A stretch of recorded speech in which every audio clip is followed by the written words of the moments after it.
Welcome to Chronic Combat Conversations, a live look at our best bets, picks, and predictions for every UFC event. With your hosts, TB Scouting MMA and The Guru back again for UFC Vegas 72. Song Yadong taking on Ricky Simone in a bantamweight banger.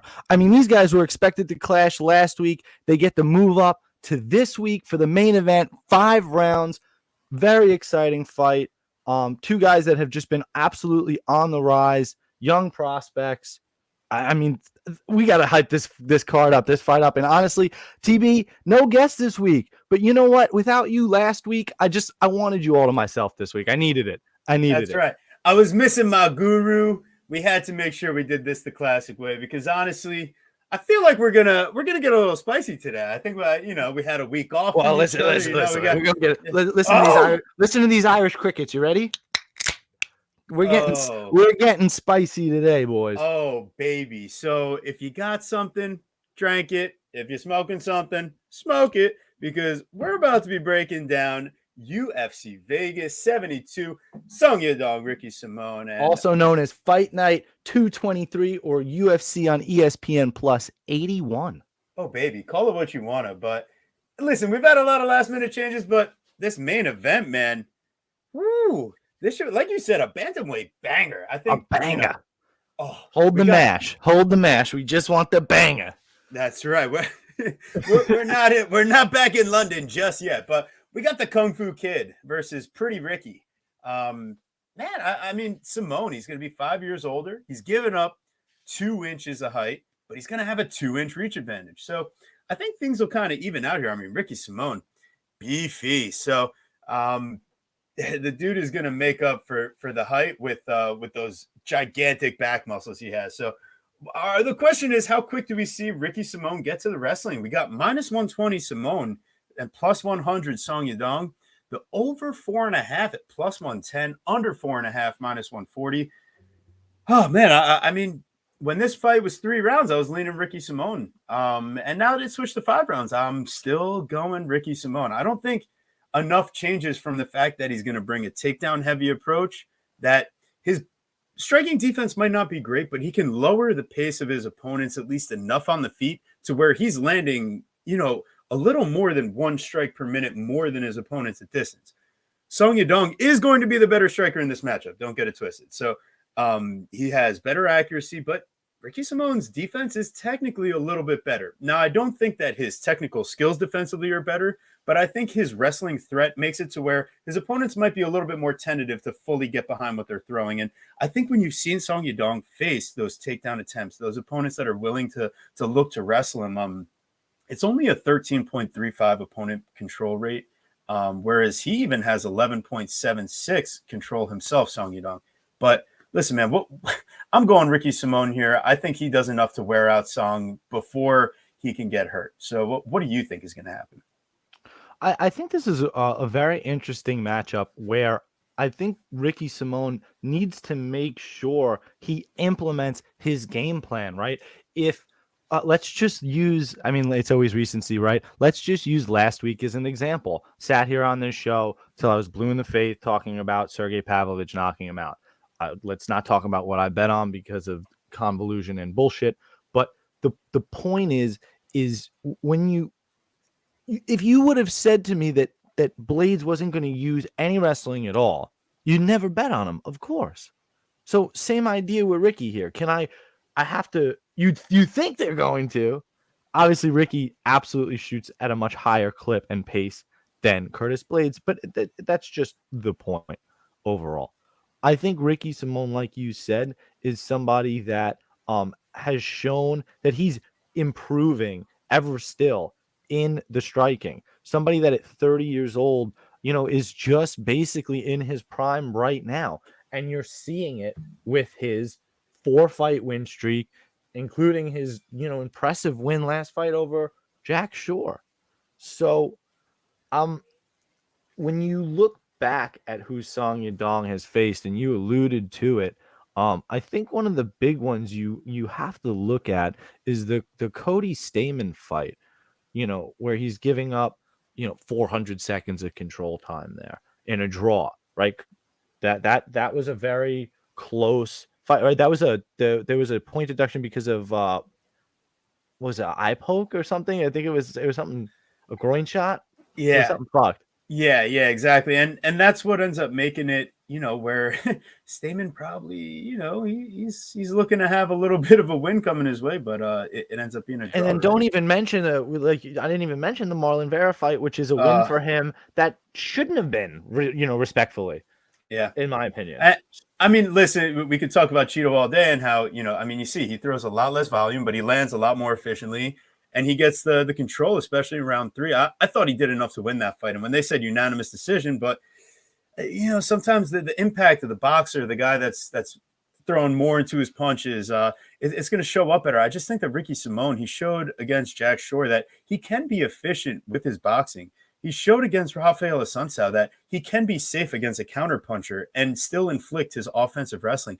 I mean, who has he not controlled for at least 3 minutes in the UFC? The only guy's Uriah Faber. And I'm not so sure that Ricky Simón's quote unquote chinny. I just think you run into a legend like that at that time, making the biggest step up in your career at that point. I understand. I even thought it might have been a little bit of an early stoppage. He wasn't completely. No, I don't know about that. He was on fucking Mars. But what is interesting now that I'm looking at these, and I'm curious what you think about it. He's yet to land more than 54 strikes in a fight. He lands 54 against Ray Borg. Right? Like, he's not putting out any output on the feet. And obviously, like, again, he's like a Jack Shore fight, he's 18 of 30. Obviously, he's got a ton of control time, and then he knocks him out, which was awesome. I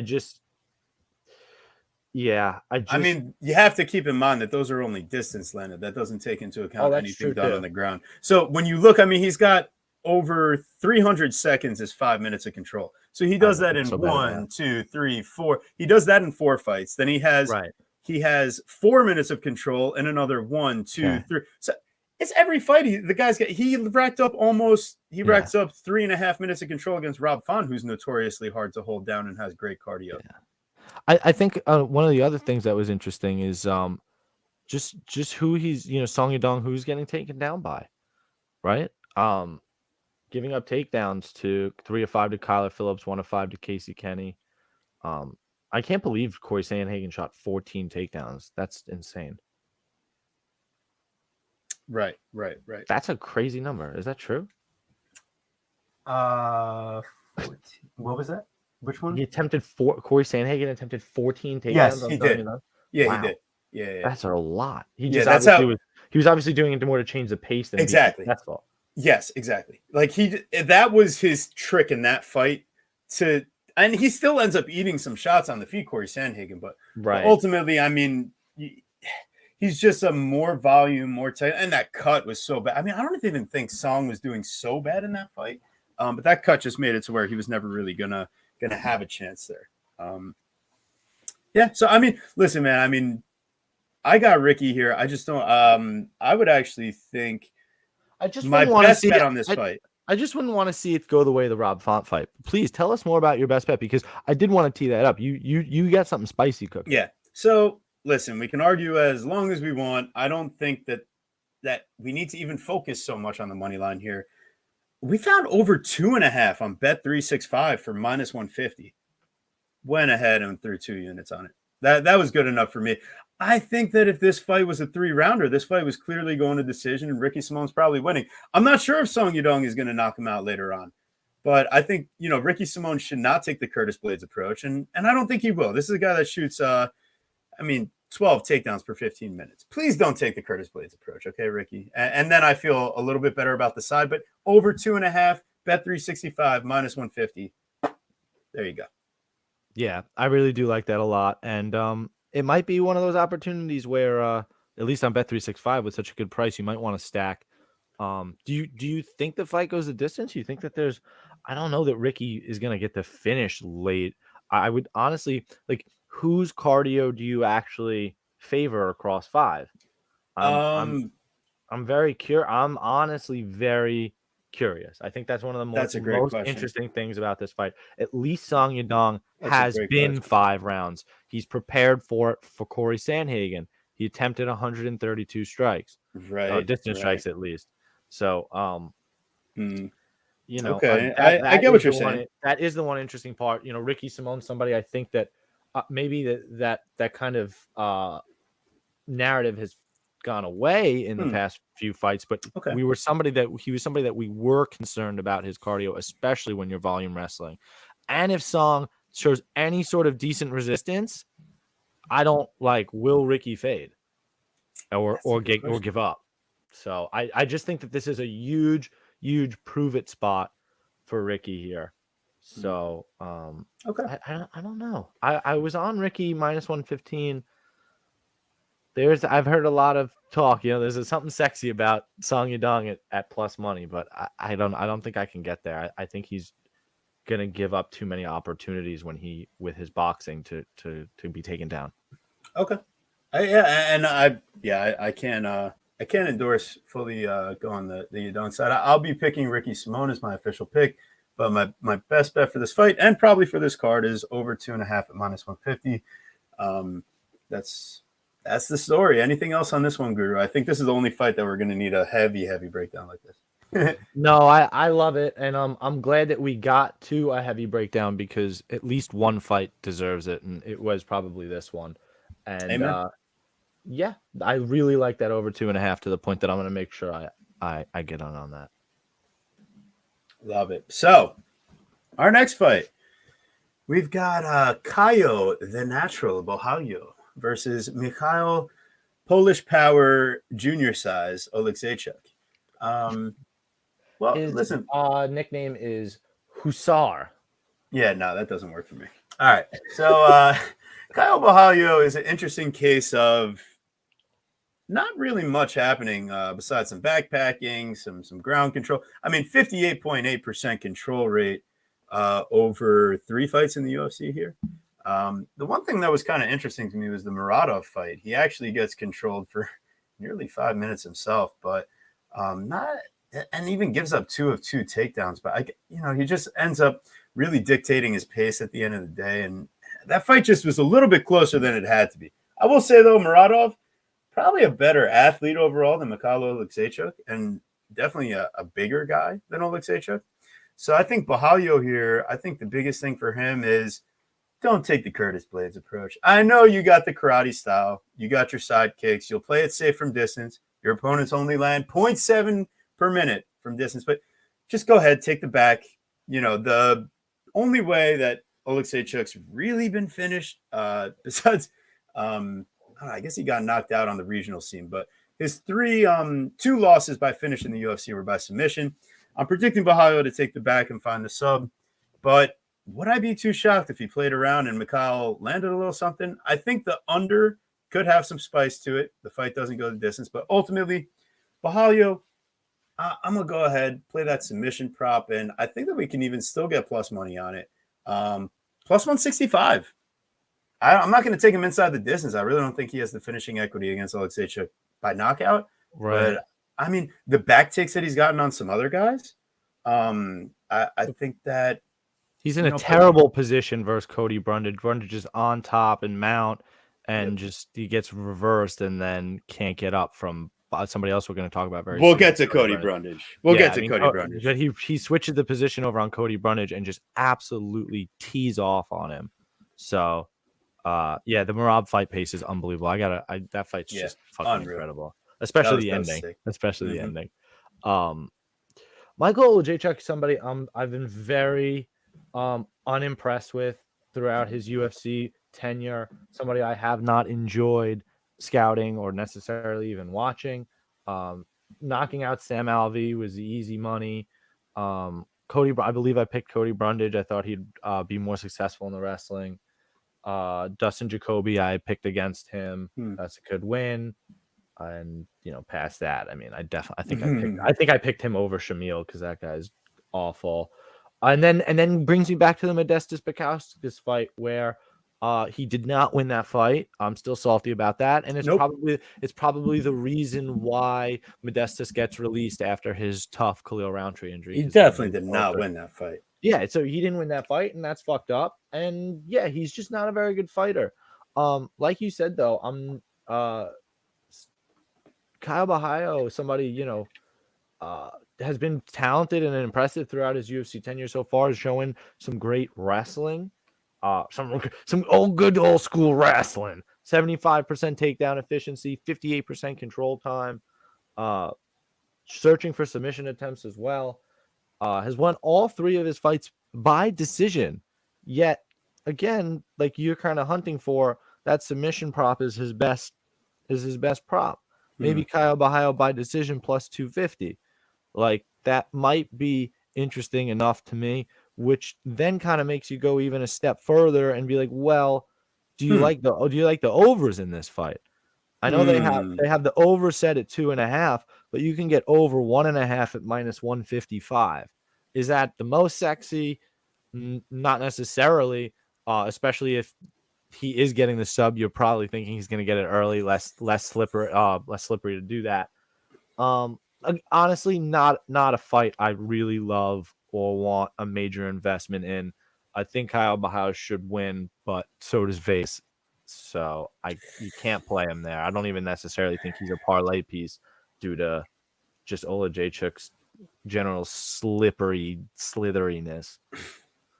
But yeah, I just think that Oleksiejczuk has the power if it stays on the feet, and he does work to the body to where we could see it finish in multiple ways if Borralho's stupid enough to play from distance. But I'm trusting that he isn't, and that's why I like the sub at plus 165 at least. And yeah, I mean, anything else you got on this? It's just not juicy enough for a sub prop for me.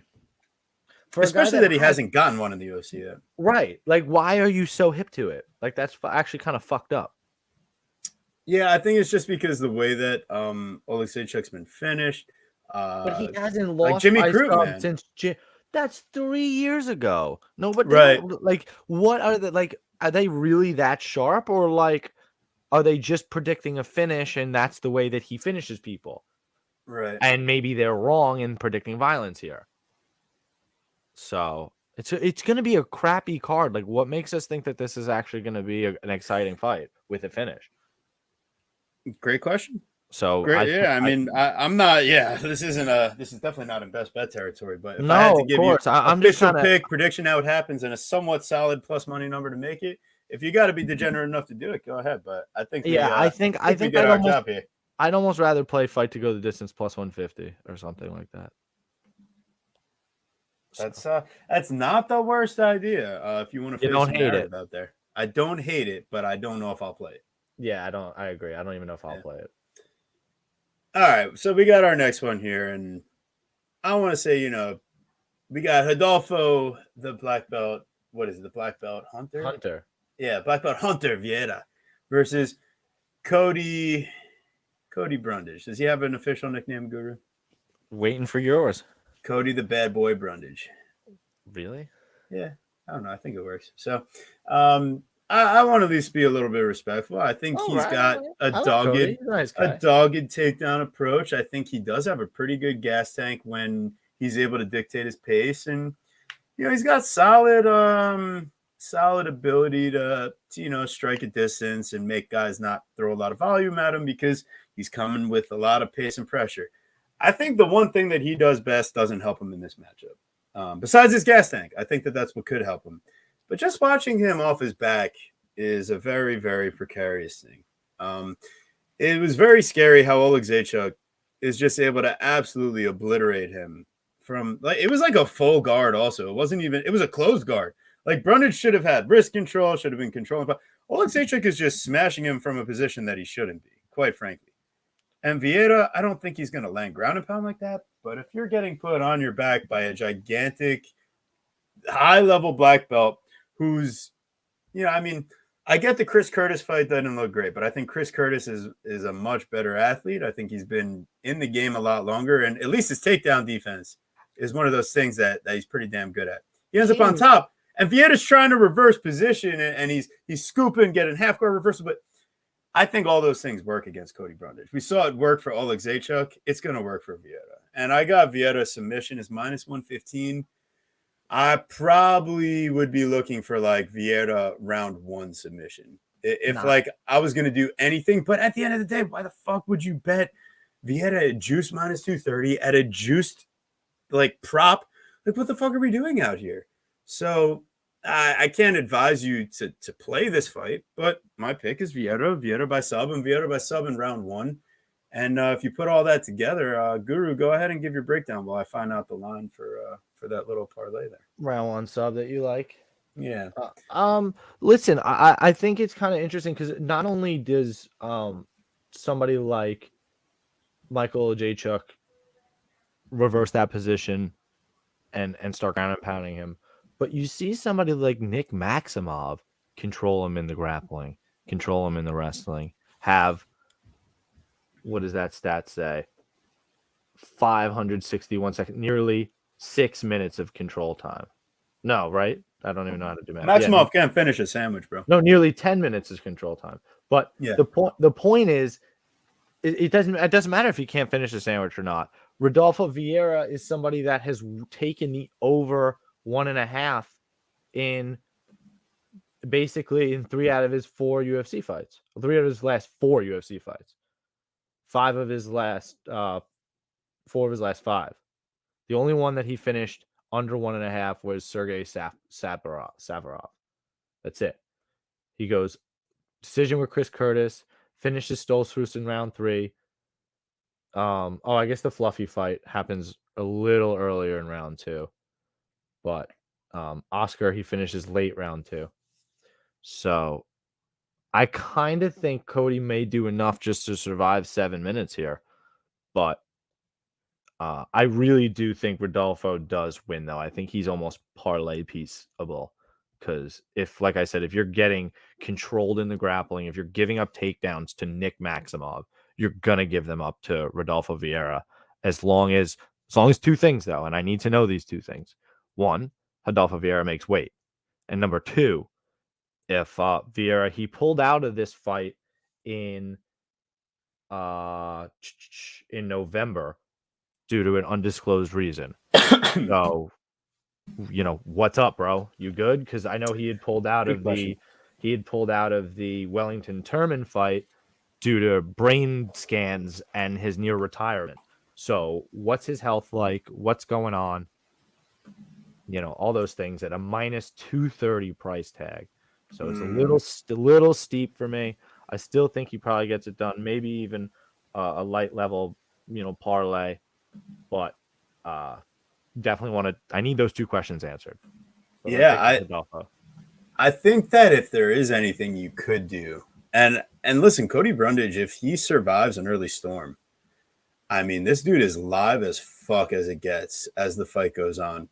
So I would say, like, if you were going to be looking at like some round props, like Rodolfo round 1 or 2, which is probably his entire win equity here. I know he gets the round 3 versus Stoltzfus. That's the thing that's sketching me. But round 1 or 2, I'm not sure that I think that's an overblown narrative. That's kind of the part where I'm like, and again, shout out like Blood Money Bets. I'm pretty sure it hit the under 1.5 is one of his big plays this week. Like, there's a reason. I just think that somebody like Rodolfo has shown in his last few fights, especially even the Dustin Stoltzfus fight, that he's like willing to be a little bit more patient and just kind of try to conserve his gas tank, right? He goes to decision versus Chris Curtis. Chris Curtis, a guy that finished Joaquin Buckley, a guy in Rodolfo Vieira that continues to shot how many takedowns versus Chris Curtis? Shot 20 takedowns while attempting 140 distance strikes. So that's pretty decent cardio. I'm not necessarily worried. I'm actually would be more concerned about Cody Brundage's cardio because he hasn't gone the distance at any point recently. That's fair. And I think if anything here, maybe you're onto something. I think you do the opposite of what you said. I think you play Rodolfo Vieira round 3 decision. I think he's shown you that he can get that late finish, and that if not, he might just win the decision. Brundage hasn't been subbed in all fairness. But that's what I'm saying. Ground and pounded. Right. And Vieira only lands 1 strike per minute of control, so it's not like he's looking for ground. And he's the black belt hunter. Jeez. Okay. Wait. Here's the real meta game, right? He's the black belt hunter. Cody Brundage is only a blue belt. He can't submit him. He's not allowed. He's only a black belt hunter. Wow. That's the call right there. That's my God. So you got round 3 or decision, Vieira? Sure. What is that line? I don't even know what it is. I'm just calling it. I just assume it's going to be higher around 1-2 because I assume it's going to be interesting. Finish. I just think Brundage tries to push a fast pace. Yeah, he will, and he's going to get stuffed. Yeah. I don't have a line on it, but fair enough. Well, this isn't a fight that I'm going to leave you with anything particular, but I will pick Vieira here. I'll pick Vieira by sub, and Brundage wins. Good on him. I do appreciate the guy, but I got Vieira. It's plus 300 on DraftKings, which means I'm going to get a much better line on FanDuel. Plus 300 for the round 3 decision. Got it. Okay. Interesting. Which is minus which is minus 115 for round 1 or 2. So. Yeah, because who's Vieira even ground and pounded? Like, he's got 7 subs and 1 KO, but the KO is not UFC level. So, wow, Guru. Okay.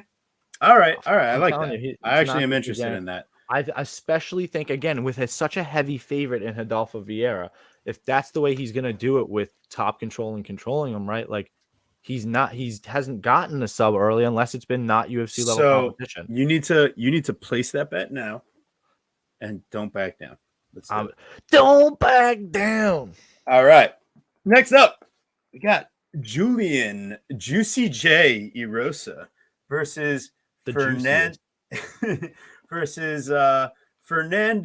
the Clone Padilla. You might ask why we're saying that. Him and Julian are like basically the same fighter. It's a fun time. But all right. Does he have an actual nickname, Guru, or no? Nope. Okay, so he's Juicy's clone. I don't like that. Oh, he doesn't like it. Oh no. Well, anyways, we got minus 130 Erosa, plus 110 Padilla. And I took a little stab a little earlier in the week. We got a plus 140 on Padilla. But I mean, listen, if you were smarter than me and did your tape earlier, you could have gotten plus 200 Padilla. I think ultimately what it comes down to is if you trust Juicy J to go for his 4 takedowns and land 1.5 and get his 12% control. I mean, sure. You're rounding up so nicely in his favor for both of those, which is fair. It's kind of, to your point, it's what he needs. He's facing somebody who's basically a mirror image of him in terms of loving the dirty boxing, being dangerous on the feet with elbows, loving being in tight, loving the violence, and except a guy in Fernando who is 26 instead of 33 and is not just coming off, not only just a vicious knockout in his last fight, but a vicious knockout versus Sung-Woo Choi, a vicious knockout versus Julian Erosa, a vicious knockout versus Devontae Smith, a vicious knockout versus whoever Bobby McKinney is, Bobby McKintry. Like, he's been knocked out a bunch, bro. Like, it's a problem. And this guy is devastating. You watched him on Fury FC, Dana White looking for a fight. And he knocks out the dude bad with a standing elbow in the clinch. And it's something you absolutely can see happening here. Yes. I think that's the thing is, like, Julian Erosa, he's one of those guys where if you don't knock him out in the first round, things are going to get pretty sketchy as the fight goes on. Because he'll pour it on, and as long as he's standing, he's going to throw volume.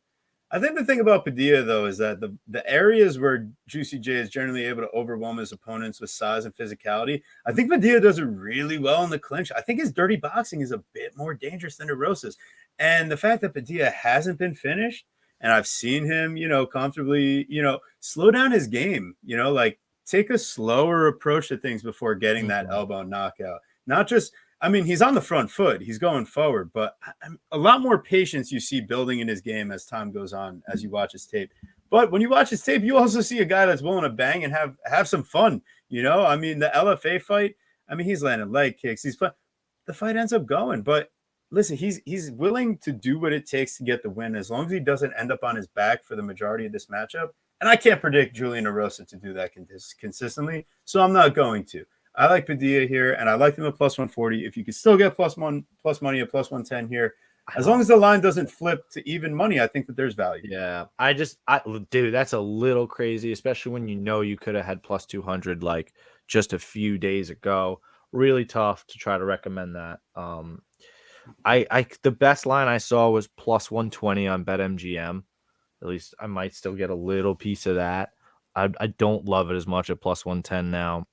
It just starts getting a little sketchy. The guy has obviously no UFC experience. Is fighting fairly, I wouldn't say low level competition per se, but especially when you look at his loss to a guy in Spike Carlisle, former UFC guy, and has just been unbelievably successful since leaving the UFC with his wrestling. And he lost to a guy in CFFC, a guy named Dan Ige. You may have heard of him before.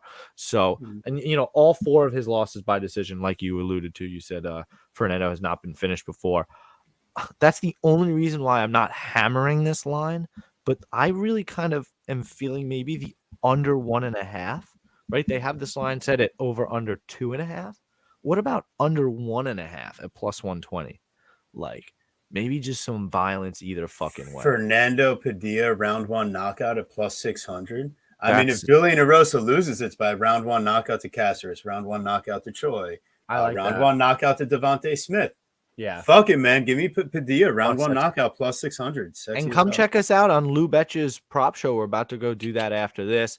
That's a wonderful prop. You're going to hear us say that for sure. That's a sneaky one. Sneaky.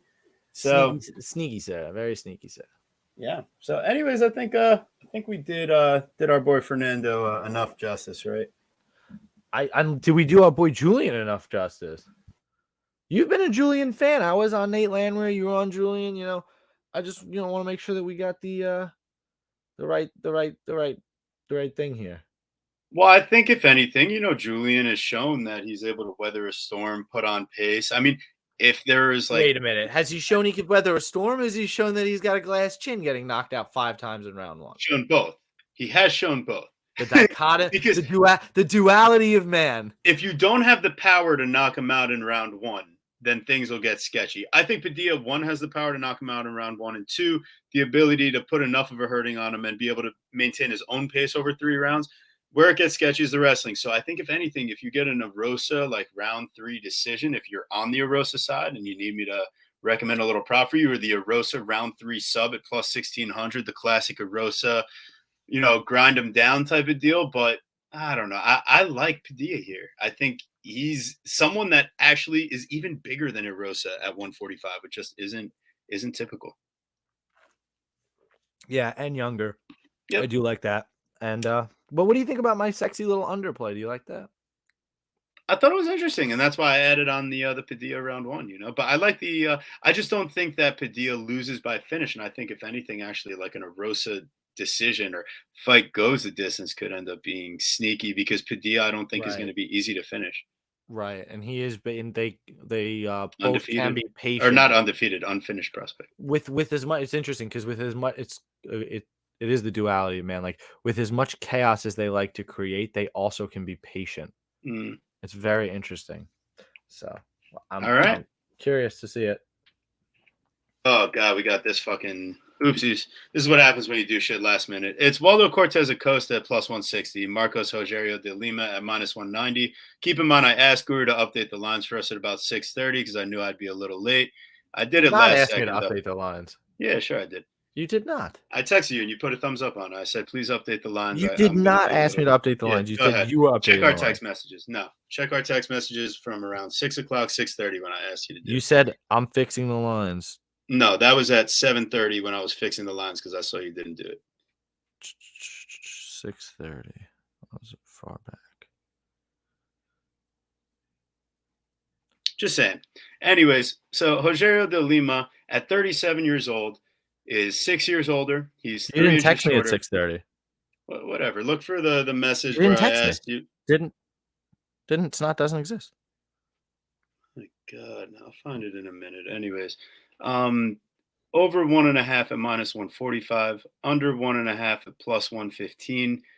I think Rogerio de Lima is going to be chopping the legs with the calf kicks. I think Rogerio de Lima should be winning this fight by being a better MMA fighter, but I can't endorse playing him at minus 190.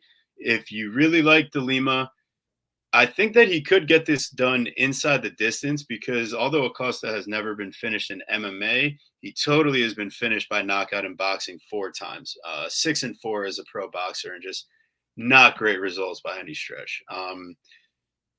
So yeah, I think overall, I think that taking a guy in heavyweight that's going to be so much older and giving up so much size just isn't a winning thing to do in the long term. So if you want to go ahead and take a prop bet, I think I saw De Lima by finish at plus 130. That would be better than playing him straight up. But I mean, I think that this is going to be one of those where I actually played De Lima at minus 150 earlier in the week, and I cashed out for even money. Just because it felt a little dirty and skeevy. And I actually think, if anything, like this fight could just go the distance. And that it would be a real interesting, like Acosta, who's he fucking finished? Who? He couldn't finish Chase Sherman or Jared Vandera. So why would he be the one to finish Marcos Rogerio de Lima, who's never lost by knockout in the UFC? So that's not happening. The question is de Lima going to finish Cortes-Acosta? And I'm not even completely sold on that, given the size discrepancy and the fact that Rogerio de Lima's really been putting out guys that are just like old and washed at this point, or Ben Sassoli, like one of the two, So this isn't the Wombat. This guy's going to be fucking huge. And I think even if de Lima wins, I think that him by decision at plus 350 is the fucking disgusting way to play this fight. Or just fight goes the distance, plus 165. There you go. Yeah. So, all right. So a couple things. Your text message was at 4:40, and I read it as you. The text message reads, "Update the lines in slideshow so I have time to do new screenshots in Excel." I read it as updated, like no. Okay, updated the lines in the slideshow so you have time to do it. I was like, oh, I just was reading. I was like, at okay, work. At work, zero computer, can't be on my phone besides if I'm in the bathroom. Not thinking about your life. It's all good. It's all good. But miscommunication. Usually but there's a question mark or can you? So we'll see. It's fine. I told you I ain't got time to add that mofo. We had too many late notices. Whatever. Doesn't matter. Whatever. This fight is fairly interesting because I think you kind of allude to the big point as to why you absolutely cannot play De Lima here is that who he's finishing and what he's doing. Even let's just look at the Andrei Arlovski fight. He takes Andrei Arlovski. He submits Andrei Arlovski, right? But does he take Andrei Arlovski down? No. He drops Andrei Arlovski 30 seconds in. He knocks out Ben Rothwell 30 seconds in. He topples over Maurice Green because he stings. He drops and knocks down Stefan Struve 30 seconds into their fight. Remains on top for round 1. Can't get it for round 2. Gets submitted. Whenever he faces any level of resistance, he does not win. Waldo Acosta is going to show him resistance. One way or the other. He will. Because he's more physical. He's younger. He's stronger. He's got a 5-inch reach advantage and a 3-inch height advantage. It's going to be very difficult for fat-ass De Lima to get going. And you're like, if you want to say, oh, De Lima is going to be like, he's not even bigger than him. De Lima is a light heavyweight himself that just ballooned up to heavyweight. Like, this is still a good fight for Acosta, and you're getting him at plus 160. And he's like, he's been more active. So he was supposed to fight Junior Tafa, and Junior pulled out. They obviously didn't want to fucking give him that fight, although because Acosta would have kicked the shit out of him too. They at least gave Tafa a more winnable fight, which he still couldn't do. Shout out my Usman pick, plus 100. Yeah, but Acosta wrestles? I'm sorry? Acosta wrestles? No. Then why would he have done better against Tafa? Because the reason Tafa lost was because he got wrestled. He's still strong in the clinch, though. What, with his 0.89% control? What are you talking about? Acosta does none of that. He bounces around on the outside and doesn't commit to his strikes at all. Well, he has zero power. Zero power and zero of anything that I want to actually bet on. I'm not picking Acosta. I'm just telling you, don't put your hard-earned money on Lima in this economy. Okay? No, that makes sense. You don't if the line, and that's the other thing. Bet this disgusting fight to go the distance plus 165. If the line was flipped, like you decided to flip it, if De Lima was plus 160, I'd be betting De Lima. Oh fuck yeah. But because Acosta is plus 160, I'll be placing my money on him. But believe me, when I hear this, and TB already stole my thunder, I love this fight to go the distance. This picking heavyweights to go the distance is one of my favorite things to do. And this slop fest will go the distance, I think, and cashing a plus 160 that way sounds pretty dang good to me too. So stack some overs in this fight as well. Come on, no as the next one, because that's my handicap for the next fight as well. Because it's oh wait, just kidding. Yeah, no, I thought it was another heavyweight fight. No, it's not. When's the next heavyweight fight? There's two heavyweight fights, isn't there? Yeah, well, they moved Quinlan and Waters up on the card. That was the thing that you were telling me was out of order. Yeah, they moved it. That's why they would. Before it was two heavyweight fights back to back. Now this one's in between it. All right, so what we got here is we got Josh the roid gobbler Quinlan versus Trey. I probably shouldn't be in the UFC right now, Waters. There's literally no reason for Trey Waters to be making his debut right here, besides the fact that he just fought. I mean, listen, he won the LFA title a couple weeks ago. There's no reason for him. And when you say a couple, you mean literally 10 days ago from the moment that we're talking about it. 14 days from the day of the fight. And the one thing that made me slightly interested before I did any tape or real research on this fight was that Trey Waters would have a 4-inch height advantage, a 5-inch reach advantage. But I'm like, whoa, wait a second. They didn't even give him a fucking catch weight, right? Nope. So how the fuck is this guy? Yes. Wait. Oh, they did? Wait, no. Yes, no, yes. Give me a second. There is one fight that's a catch weight on this. And it's not this one. It might not be this one. I think it was the last one that was added. I think you're right. Yeah, this one's welterweight on UFC stats. Exactly. Yes, I double checked. Yeah. Okay. So once again, this guy just fought 10 days ago and is going to make that weight cut from 6'4", 77-inch reach at 100 at 170 pounds. What's the odds on him missing weight? Give it to me. The line at minus 350.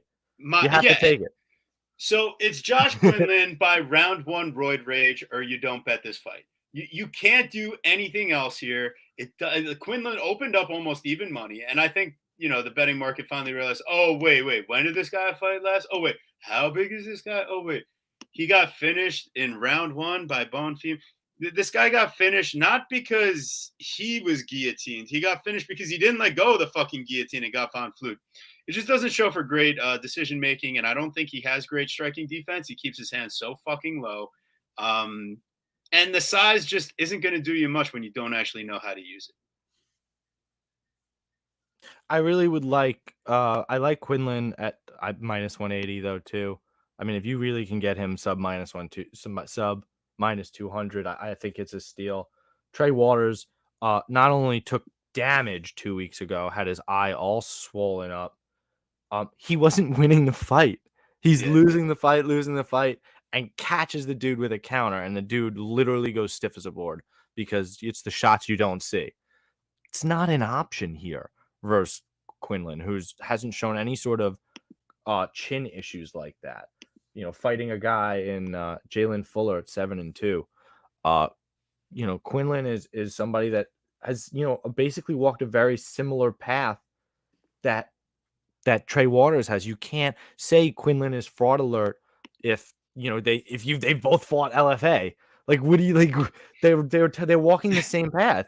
Like, at least he's got more LFA. He's got 3 LFA fights.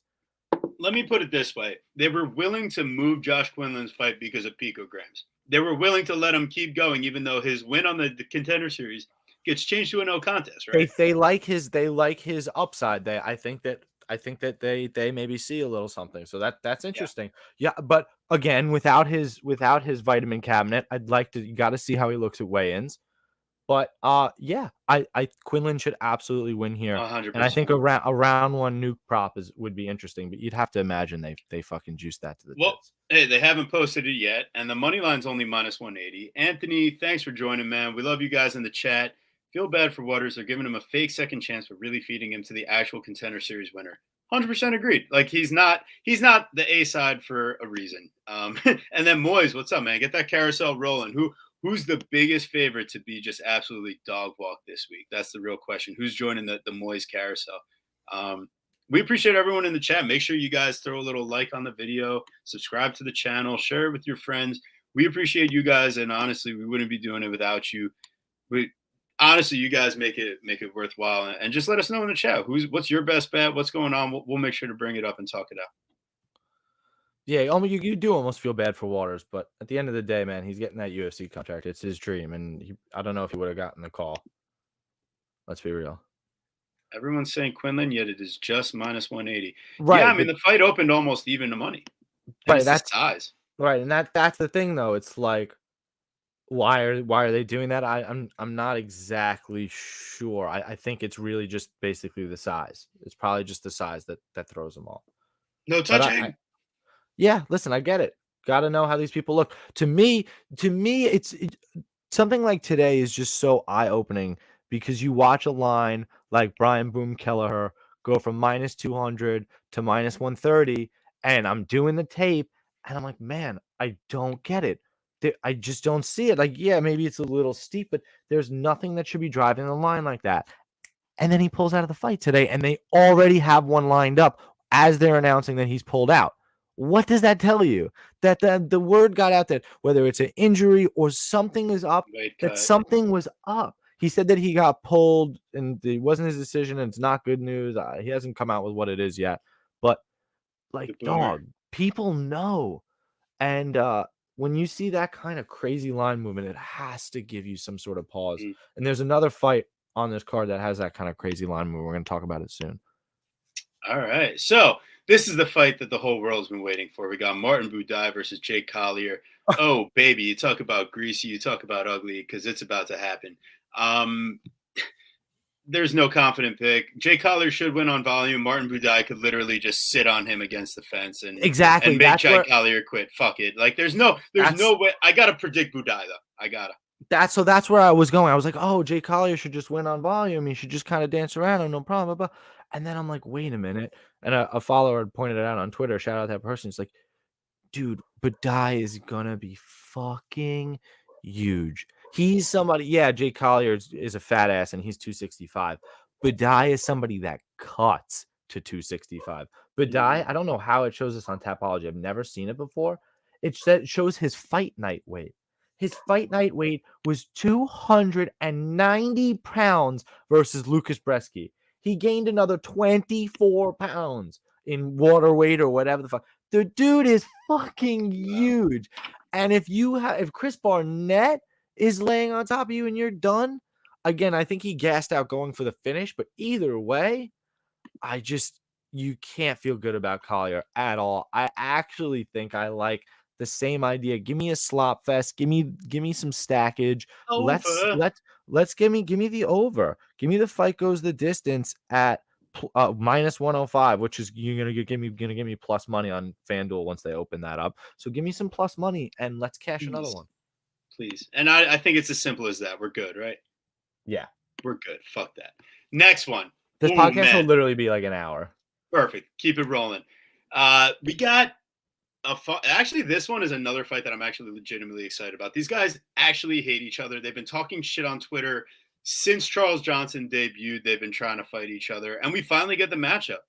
Charles Johnson taking a loss to O'Day Osborne. That sets him up for the Cody Durden matchup here. We got plus 120 on Durden, minus 140 Charles Johnson.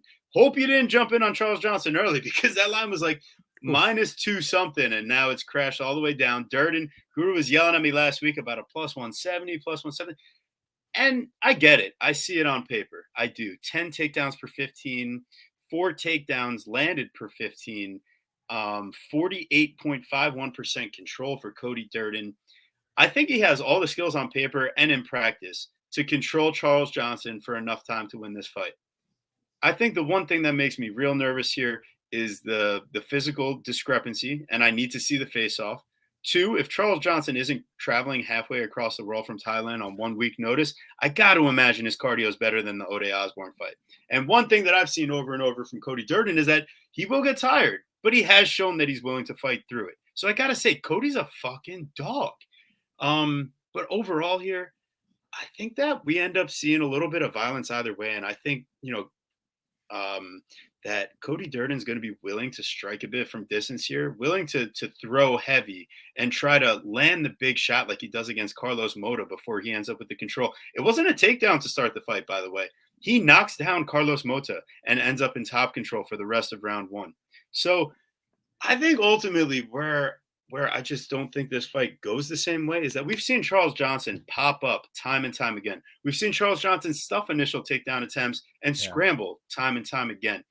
And I think at the end of the day here, Charles Johnson is going to be a little bit of a better athlete and a bit of a better striker from distance, at least technically. That doesn't mean Cody can't land a big shot, but Charles Johnson's never been dropped on the feet. He's never been finished. So I don't think Cody Durden's getting a finish here. I think if anything, the finishing equity comes from Charles Johnson's side. And at the end of the day, I think that Cody Durden is very aggressive, comes forward. And if he's not able to just hold down his opponent, and this guy gets put in some deep submission attempts time and time again, but if he's not able to just hold down his opponent, I think that his gas tank's going to look a little worse for wear. I think Charles Johnson is going to be live for a finish no matter what. And before I get too cute, because it could be way too cute, but like Charles Johnson by submission at plus 1,000, Cody Durden's going to be going in for subs. Wow. So Charles Johnson's grappling and his cardio are not to be reckoned with. Knockouts plus 300. Submissions plus 1,000. You should probably just not be stupid and like say fight to him to win by finish would probably be like the safest way to do it, because I mean at the end of the day you're still getting what, plus 240 at the end of the day. So now it's at the end of the day, it's my turn to break down the fight. Charles Johnson has basically as many KOs as he does submission wins. So I think that's a wonderful play if you're playing the finish at the end of the day. But at the end of the day. This is an interesting fight. I don't know why I'd continue to text TB about lines that I find interesting and then watch them sink to 100 points and then don't bet them. So I'm just going to start doing that. Instead of asking about Kelvin Gastelum and asking about Cody Durden, I'm just going to start placing bets on them.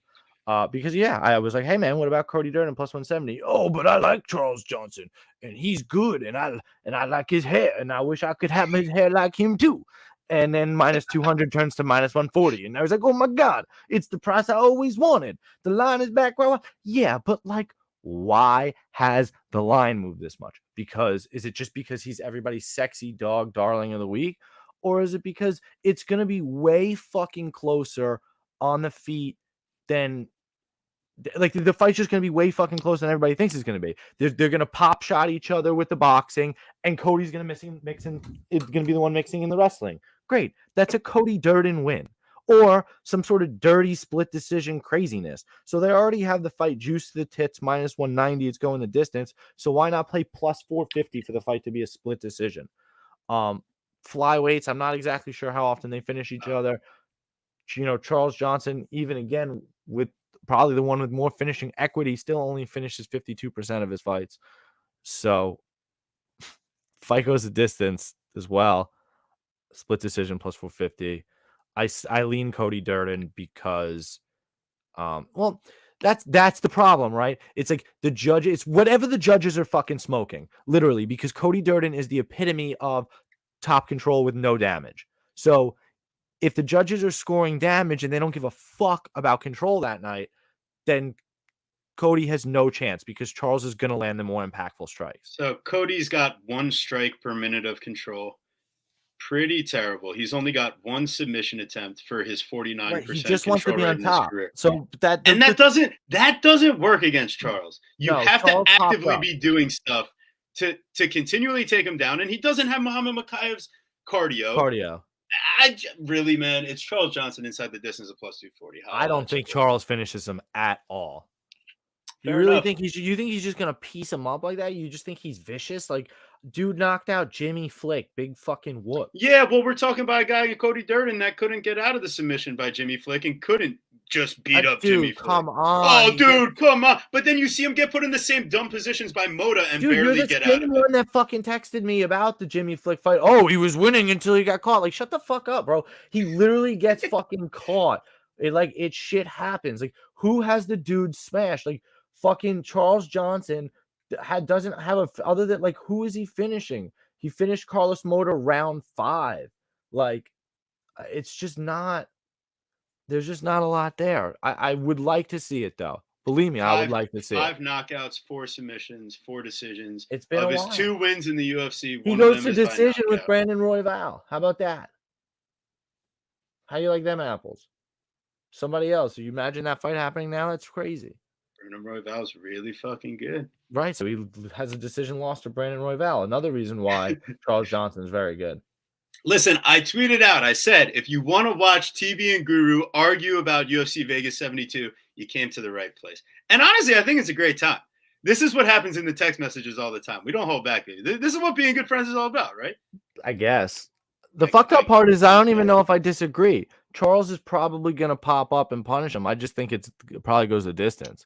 Yes, Patty wins by split decision. I agree. All right. So I think we've argued enough about that one, right? I guess. Fuck you. All right. So we got the next one here. We got Stephanie Egger versus the Russian Ronda, Irina Alekseeva. Yeah, protect your bankroll. Arguing is what makes YouTube fun. And LMAO, I guess. Welcome to the life. This is what I deal with. But anyways, minus 300 Stephanie Egger in this economy. But that doesn't mean you should bet Irina. I think this fight doesn't go the distance. I love that bet. And I kind of think I agree with it because Egger by submission is super interesting. And then Irina, if she kind of reverses position, maybe on top with her own little striking area. Like, she sucks, bro. I watched all her fights. They're all on YouTube. She's so bad, bro. And let's just be honest. Like, let's just be on. Yeah, her creepy dance. She cut her hair like Ellen DeGeneres. I don't know what's happening. She's not gonna make weight. She's not gonna make weight. So that she already cut her hair. That's the problem. She's never made 135 before, guys. Don't let anybody fool you. She has 4 previous fights at 145 pounds. Lost her fight at 145 pounds. Gets signed to Bellator. Debuts at 135 pounds and comes in at 100. Supposed to fight at 125 pounds. Comes in at 130. So I don't. You know what I mean? I don't know what the fuck she's gonna do about making this weight. Quite frankly, fuck that.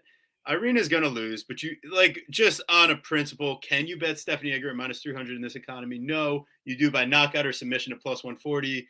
You steal from grandma's couch. You take from grandpa's armchair. Wherever you can find money that's not yours, you place it on Stephanie Egger at knockout or submission plus 140. That's knockout. Or submission plus 140. She ground and pounded the fuck out of Shanna. Why couldn't she do that to Irina? I almost got choked out by rear naked choke at 14 minutes and 55 seconds against an opponent in Bellator. All right. I like it. All right. So fuck that. He actually said he liked it. So let's move on before he changes his mind. We got. Don't hate it. Oh no. Oh fuck. Brady gave me money to bet this fight. Irina giving Teresa Bleda a fade. Yeah, but she's not even going to have the wrestling success of Teresa Bleda. This is judo versus judo. All right, we wasted. Yeah, that's the other thing. She's supposed to be good at judo fighting.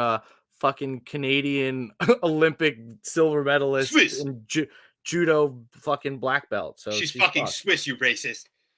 No, she's not. She's Canadian. Oh, okay. Egger? Oh no, she's Swiss. I'm thinking of. Fuck. Who am I thinking of? I'm thinking of your ass. Your ass is grass. I'm thinking of Jazz Divizius. Yes, you are. Yo, it's Lou. Is it really? No, he's saying hi to Lou. Oh. Okay. Obviously, you fuck. I'm sorry. Jeez. Don't be so literal. Take Egger inside the distance. Fuck yeah, that's good. Yeah, I like Egger. Thanks for showing up, brother. We love all you guys in the chat. You guys good are the job, best. Dirty Reg. Yeah. If anything, you guys are here while me and Guru argue with each other to make sure that we get all of our best bets out there. So, Yeah, final because one. Do we even have a real fucking line on this fight? Because it's not on DraftKings. We got Journey Newson versus Marcus. Who the fuck is McGhee? Maniac McGhee, bro. Be real. Marcus Maniac McGhee. Yeah, I mean, minus 190 Newson. In this economy, you can't bet The a guy Maniac. that's 1-3 with one no contest in the UFC because he likes smoking the devil's lettuce. He would have had 2 wins. You know, honestly, he should have been kicked out of the sport for that. How can you let somebody use a performance enhancing drug like marijuana and then fight people? Like, that's fucked up, man. It's just not right. Who the fuck would smoke weed in their right mind? I really Jesus. I mean, my God, it causes brain damage. Fucking Christ, yeah. That would be very irresponsible if you guys followed a show that smoked marijuana. Nobody wants to do that. But yeah, so we got Journey Newson at minus 190. I think I told you all you need to know. Fuck this.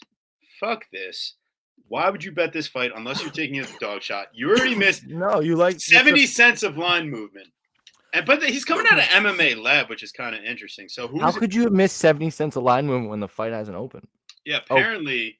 According to Lou. Oh, shut up, Lou. Giving me offshore fucking numbers plus 3. Get out of here, bro. That line did not. What, did it open for 1 second and then they closed it to where you couldn't bet it, to where it reopened up at whatever line it is now? Just barely touched it. But yeah.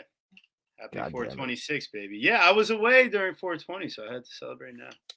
Yeah, so I honestly, especially at catch weight, I kind of feel like this only favors your incumbent newcomer, Mr. New cucumber? His cucumberness, Marcus McGhee, sporting that cucumber in his shorts. You know what I'm saying? Got that dog in him. Dude, literally. Okay, so what you like to see about it, what I always look at when I'm at least paper scouting, right, is okay. Guy has 6 wins, all his wins are by knockout, right? Okay, well, if they're all round 1 knockouts, like okay, he's fighting bums, or he just has to do it early. Blah blah blah. Dude has more knockouts in round 2. He's got 3 knockouts in round 2, 2 in round 1, and 1 in round 3. So like he's shown power throughout his fights, at least on the tape. And then you watch him in his LFA fight versus Luciano Ramos, and the dude is not that bad. I don't hate what I see from him. He's an athletic guy. He fights at a good camp, MMA Lab, right? So that's working with Sean O'Malley at this weight class. Like, he's working with some good people. Mario Batista, right? So he's a little plodding, but he really likes to be stationary in front of his target. He's got a high guard. He's athletic. He's willing to throw lots of combos. He's powerful, explosive. He got a smashing calf kick, decent balance to stuff some takedowns. He's even got decent scramble in there, but it's clearly not his game plan. He wants to be boxing. That would be probably his one big wrinkle, right? He's probably boxing dependent, doesn't want to be grappling, doesn't want to be wrestling, not sure what his cardio will look like if he has to face a large majority of that. But that's the thing with Journey Newsom. What does Journey Newsom even do, let alone do well? Like, he's just a decent striker. He's just a composed striker with, I don't know, decent cardio and maybe some sneaky submissions. Like that's why, like, maybe I just like the fight doesn't go the distance. I kind of like a finish in the small cage here. I think they're going to be scrappy. Maybe if Marcus is really just not prepared for this at all, maybe he gets submitted by Journey in like round 2 or something. But otherwise, I kind of like Marcus by KO. So yeah, that's what I'm saying. He's an MMA Lab process. That's why he's getting the call here. And they obviously had him waiting in the wing. That not only did they announce Brian Kelleher fight being dropped, there was no kerfuffle about whether there'd be another fight. They dropped that he was out with his announcement. And that's rare because you literally just saw it a day ago with Quinlan. Fights dropped. Looking for an opponent. Oh, Trey Waters. Here we go. So I just think that that's kind of interesting.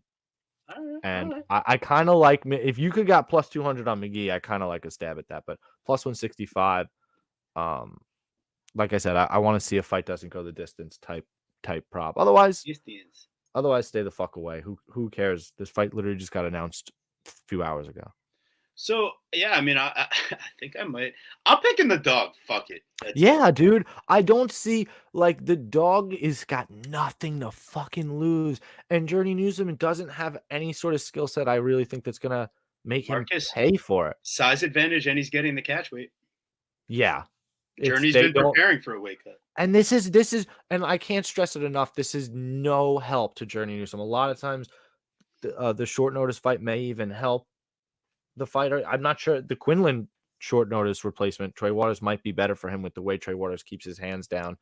Angelosa is a decent fighter, so yeah, and would have grappled him a little bit. So wait. That was Quinlan. This was supposed to be. Yeah, that's what I said. I know. I was saying about short notice replacement fighters possibly helping the still the favorite or whatever, or the guy sticking in there. This I don't think benefits still Journey. My bad. I was checking in on my Knicks. Yeah, whatever. I don't care. The Knicks are gonna win, and I didn't bet them plus 185 because I have Downs. Knicks. Bring on Miami, huh? Yeah, or Boston, I guess. I don't know. Actually, I gotta look. No, because we're the 5 seed, so we would play. So they're playing Miami or Milwaukee. Right, Miami or Milwaukee. I didn't mean to say Boston. I knew it was a green team. You good though. Boston's playing Atlanta. All right, so here we are. Oh shit. Yeah, here we go. Okay. I thought I didn't have it on the slideshow. I was like, I thought I did this. All right. How many times are we going to break down a Hailey Cowan fight until she actually fights? We've broken down 2 of her fights. We've broken down 2 of her fights now, and she hasn't fought. Or are we going to break down a third? Is she going to go for 3? Because I'm still annoyed about Alien Perez plus 120 ticket that they took from me. They took it from me. Vidal. I was pretty sure I was on Vidal. They took it from me. Vidal had her own medical issues. Yes. Now we're here. Yes. Would play Miami, and they ought to beat them in a series. Oh, for sure. Yeah, so anyways, yeah, Hailey Cowan, man. 2 losses, both by submission. She's plus 120. I got Jamey-Lyn, may the Horth be with you, at minus 110. Guru got her at minus 105. I just think she's someone that's got more finishing equity, that she's a better all-around fighter. She's willing to strike from distance. She can grapple and get submissions a bit better, I think. She hasn't gone to decision. And then even in her amateur career, she's getting 2 wins against Lupita Godinez. The only things that makes me nervous is that she's moving up weight to take this fight, but it's not like she was like undersized for the division or anything. In fact, she matches up well in size with Hailey Cowan. Yeah. And I think that even better yet, Cowan's going to be making her 3rd attempted weight cut in a month or 2. And she had like ruptured cysts or something in that first one where she had to pull out. She had like ruptured ovarian cysts or something, right? She's now made 3 weight cuts in exactly 3 months. Each fight has been a month apart. February 25th, March 25th, April 29th. Yeah, and there you go, Moise. Horth can strike going backwards. She can also strike at all 3 levels. She gets a body shot knockout. She's somebody Michael! What's going on? Dude, TB has been looking for Mike Clitoris for the longest time. We're really happy to see you here, Michael Litteris. Oh, man. Yeah, hey, so, you guys made it just in time for, I have, so far, let's give you the best bets of the card here. But to do that, you guys got to just go ahead, and subscribe while we go ahead and give you guys. Did I finish breaking down this fight? Oh, fuck, go ahead, bro. Go. I didn't even break it down at all. But it's all good. You literally, not for nothing, I got minus 105 and you got minus 110 because I did the tape on this first. And I was basically just to the point, it's another fighter where you're getting Pick'em versus Hailey Cowan, and Hailey Cowan is not very good. She gets away with a lot of her technical mistakes because she's physically strong or physically athletic, but she's still paid for those mistakes plenty of times in her fights. And I think somebody like Jamey-Lyn Horth is gonna make her pay for it. She's somebody that absolutely deserves to be here. 33, only 5-0, but again, is somebody that just recently on the regional scene, like you alluded to, 2016, 2017, beating Lupita Godinez twice. So that means that she can grapple and she can have the cardio to do so. And then you watch her fights coming up in the regional circuit there. Her LFA fight, she gets her knee blown out by a knee bar 2-3 minutes into that fight. The commentary team didn't pick up on it. Her opponent didn't pick up on it. Respectfully to me, I didn't pick up on it. She got that dog in her. She fights through that knee bar. She fights through the rest of the fight, dominates the rest of the fight, wins by rear naked choke. Gets surgery on her leg. It's gonna be fine. She's supposed to take on the former UFC fighter Sabina Mazo, supposed to defend her belt. LFA, bringing in somebody really high talented to make a good fight for her, because let's be honest, nobody wanted to fight her. So they're bringing in a good fight. Sabina Mazo has some sort of injury, had to pull out of the fight. And like Hailey Cowan, not like Hailey Cowan, like Jamie says in her interview, there's nobody that wanted to fight her. There's nobody that would have signed the contract. So it kind of forced almost the UFC's hand in terms of giving her an opportunity. And you see that because they easily could have rebooked this fight with Perez or even Vidal. I don't know where Vidal is. And Perez, they moved to July versus Jessica Rose Clark, right? Like in a crazy matchup. But I like Jamey-Lyn at minus 105, minus 140 is now tough. You almost maybe could consider a buyback, but I think Jamey-Lyn probably gets it done, and she may even get it done by finish, which would be really interesting. So I'm really interested to see where these props open up. I almost like her by submission. I don't think she'd knock her out. I kind of like the submission because she'll rear naked choke her. So give me Jamey-Lyn. I took her early. Finish, baby. Let's go. Yeah, I like it. I like it a lot. Jamie's somebody who deserves to be here. People have been ducking her. High level. High level card we got here. Speaking of high level cards, bro, next week. Bro, next week. There it is, just on time. Check it out. I don't know if there's anywhere to tailgate in fucking like right outside Prudential. No, I guess it kind of can. Mushrooms from the fucking streets of Philly. He'll tailgate wherever the fuck he wants. That is very true. Let's be honest. But no, in all honesty, I mean, they have a parking lot at Prudential Center if you want to get like the prepaid ticket, and then I probably don't. Yeah, I mean, well, it's like $50. So yeah, fuck that. No, there's parking like a few blocks away. That will be probably 20 to 40. And exactly.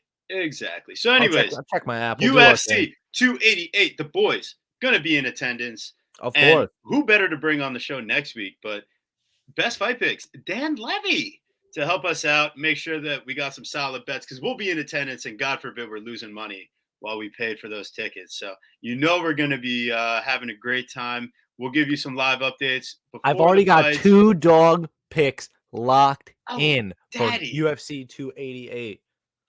Ooh. So 2 of them. All right.